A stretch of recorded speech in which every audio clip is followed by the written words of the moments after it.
stop. Because there's something in the Bible that shatters everything you thought you understood.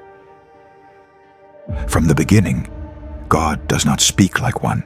He says, "Let us make man in our image." It's not poetry. It's not a metaphor. That's how it's written. So the question is simple and dangerous. Who was he talking to?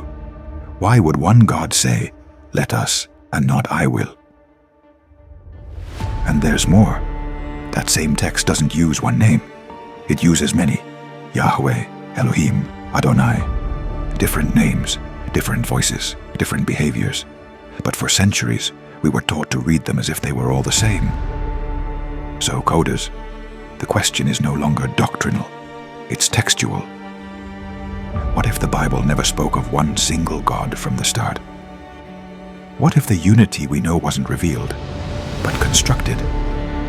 Today, we're not going to explain anything. We're just going to look at the language. Because when the text speaks in plural, it's because something else was there, and that changes everything. The problem of the names. This is where the text starts betraying itself, because the Bible doesn't use only one name for God, it uses several: Yahweh, Elohim, Adonai, El Elyon, El Shaddai. And in the ancient world, names weren't decorative. They defined function, authority, and position. A name indicated what power an entity exercised and over whom it exercised it. So this question is unavoidable. Why would one God need so many different names? We're not talking about nicknames. We're talking about titles with different behaviors. One creates, another governs, another demands obedience, another demands sacrifices, another acts like a territorial king. And the most revealing part is this. In the texts, these names are not swapped randomly. They appear in specific contexts, with specific actions, with specific traits. It is not the same God who creates in silence and who orders exterminations. It is not the same one who blesses everyone and who claims territory by the sword. So coders, the question is no longer symbolic, it's structural. What if we're not looking at one being with many names, but many identities that were later read as if they were one? Because when the names change and the behavior changes too, we're not dealing with a theological detail, we're dealing with a fracture. And we still haven't reached the most uncomfortable name of all. Elohim, the uncomfortable plural. Here, the text stops being comfortable, because Elohim is not a singular name. It is plural. This isn't a modern theory. This isn't an alternative reading. It's basic Hebrew philology. And when it appears in key passages, the plural can't be hidden. The text says, "Let us make man in our image." Genesis 1:26. It doesn't say "I will." It doesn't say "my image." It says "let us." It says "our." Then the same pattern repeats. "Behold, the man has become like one of us." Genesis 3:22. Again, plural. Again, us. Who was God speaking to? Who were the us present at creation? And the crack opens completely when the text shows something else, a divine council. God, Elohim, stands in the assembly of the gods. In the midst of the gods, he judges. Psalm 82:1. Elohim among Elohim. Not metaphor, not devotional poetry. A scene of shared authority, deliberation, hierarchy. So, coders, the question isn't whether the plural exists. It's written. The question is, why were we taught to read it as if it didn't matter? Why were we told it was just a way of speaking when the text insists again and again? Because when the language is plural, but doctrine demands singular, something had to be adjusted. And when something is adjusted, it's because it didn't fit. This isn't just a grammatical detail. It's a clue that was softened, explained away, and finally hidden. And what comes next isn't about symbolic plurality. It's about centralized power. From the divine council to the one God. The oldest texts do not describe a closed monotheism, they describe a council, a heavenly order, with multiple Elohim and a clear hierarchy. Psalm 82 says it plainly. God, Elohim, stands in the assembly of the gods. In the midst of the gods he judges. Psalm 82:1. Elohim. Elohim, in the midst of Elohim, not alone, presiding. Here Yahweh does not appear as the only existing being, but as an authority inside a larger system. Another ancient text reinforces this structure. When the Most High apportioned the nations, he set the boundaries of the peoples according to the number of the sons of God. For Yahweh's portion was Jacob. Deuteronomy 32, 8-9. Each nation assigned, each territory distributed. Yahweh receives one, not the whole world, a people. But over time something changes. The other figures begin to disappear. The council shrinks. The voices are silenced. Attributes concentrate, names fuse. Plurality is rewritten as unity. Not by sudden revelation, but by centralizing divine power. What used to be a system becomes one throne. Yahweh stops being one among many and is presented as the only existing one. This isn't a direct lie, it's a transition. A slow process. Textual, theological, a progressive rewriting where the council is erased and the one God emerges. But when power is centralized, there's always one unanswered question. What happened to the others? And we're still not ready to answer it. Yahweh, a God with human traits. We're not going to debate doctrines here. We're going to observe behaviors.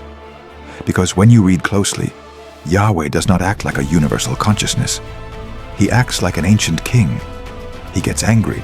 He burns with fury. He regrets decisions he already made. I regret that I have made man. Genesis 6:6.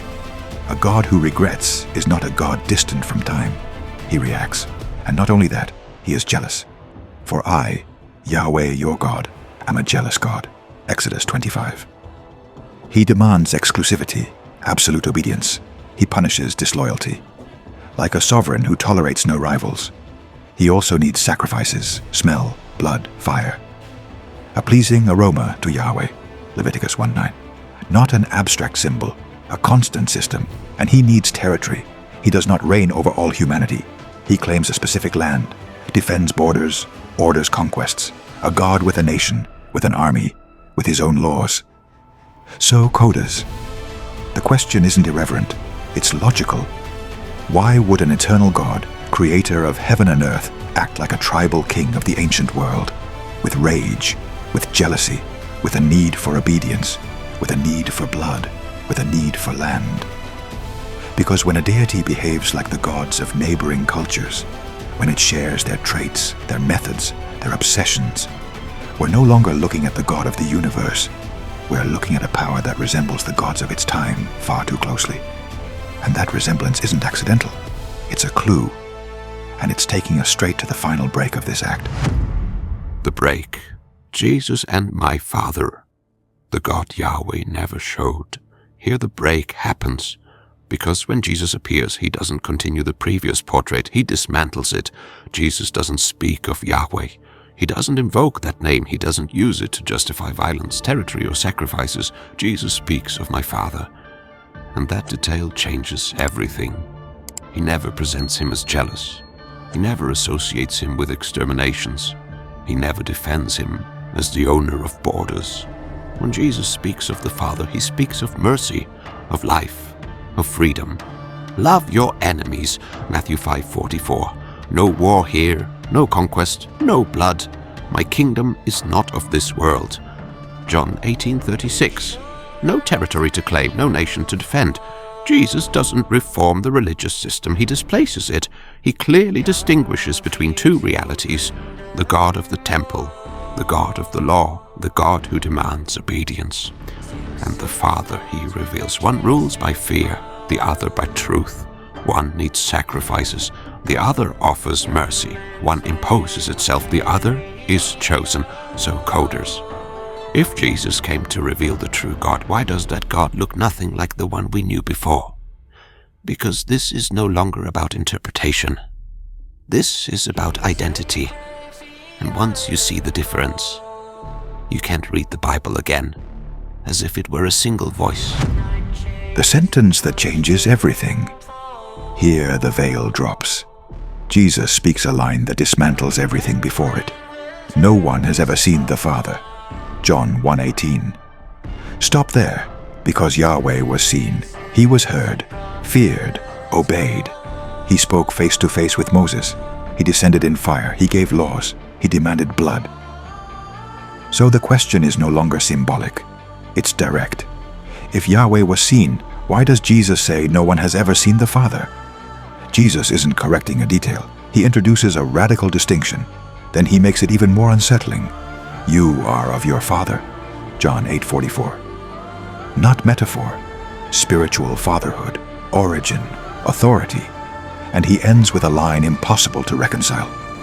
My kingdom is not of this world. John 18:36. Because the kingdom that ruled before was of this world. It had laws, territory, punishments, blood. Now we're not comparing messages. We're looking at two sources, two fatherhoods, two kingdoms, two authorities. So, coders, if the Father was never seen, but Yahweh was. If the Father doesn't govern territories, but Yahweh does. If the Father doesn't demand blood, but Yahweh does. Who was Jesus really talking about? Because in that moment, the Bible stops sounding like one voice. And what you believed was unity begins to reveal itself as conflict. Here, Act 1 ends. And there's no going back. SCT-1 conclusion. The rupture. We've reached the breaking point. After looking at the language, the names, the plural, the council, and the contrast with Jesus, one thing becomes clear. The Bible does not present one uniform God. It presents a process, an evolution, an internal conflict, and finally a substitution. The God who makes war, demands blood, and claims territories is not the God Jesus calls Father. They don't speak the same. They don't act the same. They don't govern the same. One imposes through fear, the other reveals through truth. And that difference is not a theological detail, it's a structural rupture. If you made it this far, it's because something inside you already knew there was more. This first act wasn't about easy answers. It was about opening your eyes. Thank you for being here, for questioning, for thinking without fear. Every comment, every support, every time you share this content makes this search keep growing. This doesn't end here. What comes next goes beyond the text and into the invisible. If you want to keep walking this path, subscribe and come with us. The divine code is only beginning.